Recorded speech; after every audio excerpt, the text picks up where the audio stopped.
Welcome to Boo Boo Kids Show.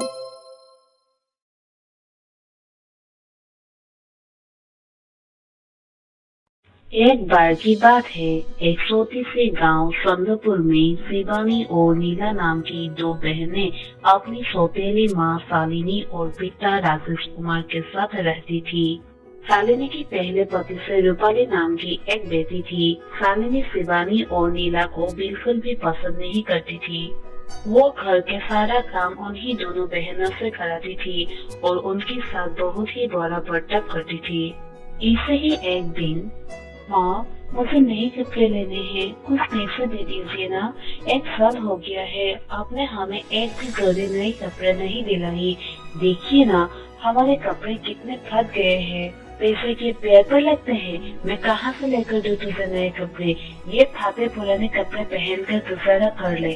चल भाग यहाँ से और अपना काम करो।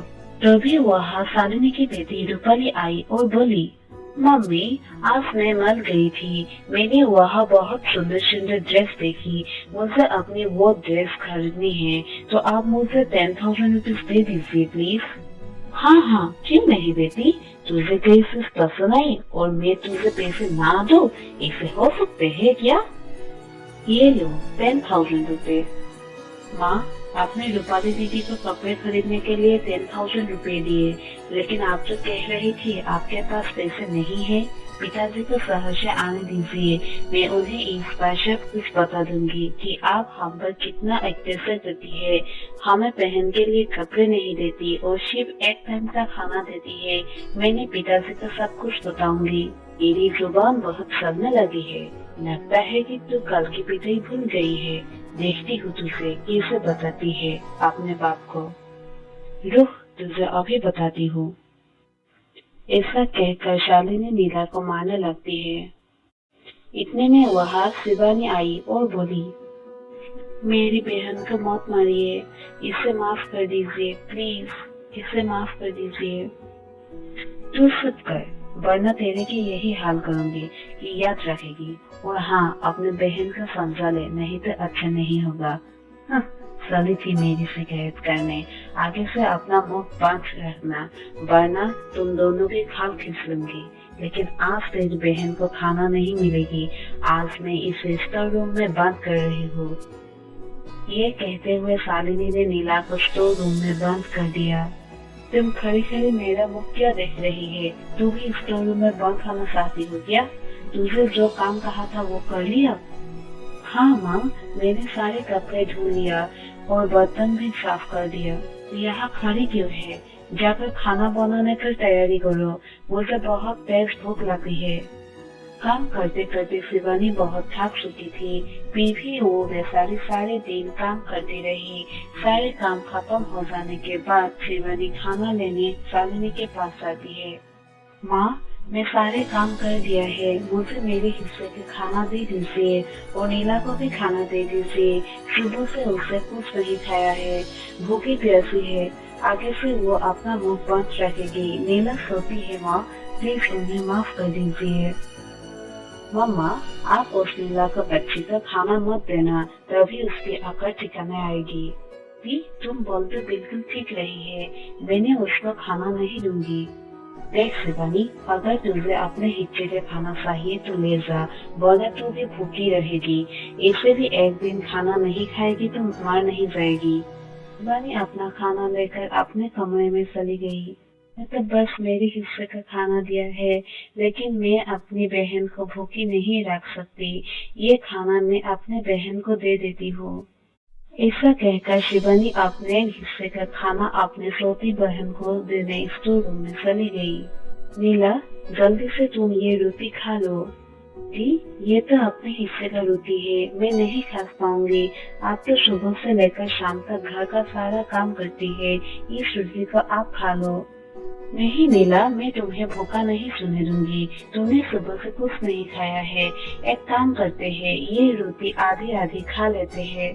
फिर दोनों बहन उस रोटी को आधी आधी खाकर सो जाती है। इस तरह शिवानी और नीला की दुख से भरी जिंदगी कट रही थी। ऐसे ही एक दिन दोनों बहनें जंगल में लकड़ियां लेने के लिए जा रही थी। तो भी उन्हें जंगल में एक बुरी पूरी बेहोशी की हालत में मिली। दोनों बहनों ने तुरंत उस बूढ़ी पूरी को पास की एक नदी से पानी लेकर उनके चेहरे पर छिड़का। तो भी वो बुरी औरत होश में आ गई। बेटा, तुम दोनों को बहुत बहुत शुक्रिया। मैं एक बूढ़ी पूरी हूँ जो यही पास में जंगल की उस पार में मेरा घर है। मैं जंगल में अपने लिए औषधि लेने आई थी, तो भी अचानक मेरी तबीयत खराब हो गई और मैं बेहोश हो गया। लेकिन तुम दोनों हो कौन और इतनी परेशान क्यों है? लगता है तुम्हारा इस दुनिया में कोई नहीं है। बताओ मुझे, क्या पता मैं तुम दोनों को मदद कर सकूं। बूढ़ी रानी की बात सुनकर दोनों बहनें रोने लगती है। फिर अपनी कहानी सुनाई। ऐसे दुष्ट सौतेली माँ ऊपर वाला किसी को ना दे, तुम दोनों मेरे साथ मेरे घर चलो। ऐसे कहकर बूढ़ी रानी पूरी शिवानी को और नीला को अपने घर ले गई। फिर उन दोनों बहनों को पेट भर के खाना खिलाया। जाते वक्त बूढ़ी पूरी ने दोनों बहनों को 2 जादुई लाठी देते हुए कहा, बेटी, ये जादुई 2 लाठी है, इसे तुम अपने पास रख लो। इस जादुई लाठी को मदद से तुम्हारी सारी परेशानी दूर हो जाएगा। तुम जादुई लाठी से जो कुछ भी मांगोगे, ये तुम्हारे सारी इच्छा पूर्ण करेगी। आपका बहुत बहुत शुक्रिया रानी पूरी। अच्छा बेटा, तुम दोनों इस जादुई लाठी को अपने हाथ में पकड़ ले, ये तुम्हें घर पहुंचा देगी। अब वो दोनों बहनों को घर का काम नहीं करना पड़ता। सारा काम मिनटों में जादुई लाठी कर देती थी और वो पहले की तरह सूखी रोटी खाकर नहीं सोना पड़ता था। मम्मा, मुझे तो शक हो रहे हैं। मैं बहुत दिन से नोटिस कर रहा हूँ, ये दोनों बहनें बहुत खुश रह रही है। अब वो दोनों से कितने काम कराती है, फिर भी वो थकती नहीं है। हाँ मेरी बेटी, मुझे भी लगता है कुछ गड़बड़ है, क्योंकि मैं कुछ दिनों से देख रही हूँ वो दोनों घर का काम कुछ मिनटों में खत्म कर देती है। चलो चलकर पता लगाते हैं। ऐसा कहकर शालिनी और रूपाली उस दिन शिवानी और नीला पर नजर रखने लगी। अभी उन्होंने शिवानी को लाठी से बात करते हुए देखा। जादुई लाठी, तुरंत घर की सफाई कर दो। इतना कहते कि घर मिनटों में साफ हो गया। अच्छा, तो ये महारानियों के पास जादुई लाठी है। ये दोनों को तो मैं अभी बताती हूँ। चल बेटी मेरे साथ। इतना कहकर शालिनी उस दोनों के पास गई। क्यों रे, तुम दोनों के पास जादुई लाठी कहाँ से आए, बताओ मुझे। माँ, हम ये जादुई लाठी दोनों बहनों से छीन लेते हैं। मामा, हम इस जादुई लाठी से बहुत कुछ कर पाऊंगी। उसके बाद शालिनी और रूपाली दोनों बहनों से लाठी छीन कर ले गई। जादुई लाठी, जल्दी से मुझे माला माल बना दे। तभी जादुई लाठी दोनों को बहुत मारती है। मम्मा, मम्मा बचाओ मुझे, मम्मा प्लीज बचाओ मुझे। तभी वहाँ शिवानी और नीला आ जाती है। रुक जाओ जादुई लाठी।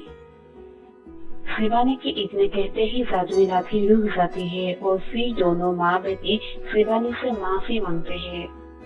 शिवानी बेटी, नीला बेटी, हमें माफ कर दो, हमसे बहुत बड़ी गलती हो गई। तुम दोनों मुझे भी माफ कर दो। आज के बाद हम तीनों खुशी खुशी मिलजुल कर रहेंगी। हम दोनों को प्लीज माफ कर दो। शिवानी और नीला शालिनी और रूपाली को माफ कर देती है। उस दिन की बात से शिवानी और नीला जादुई लाठी की मदद से अपने सौतेली माँ और बहन के साथ हंसी खुशी रहने लगी।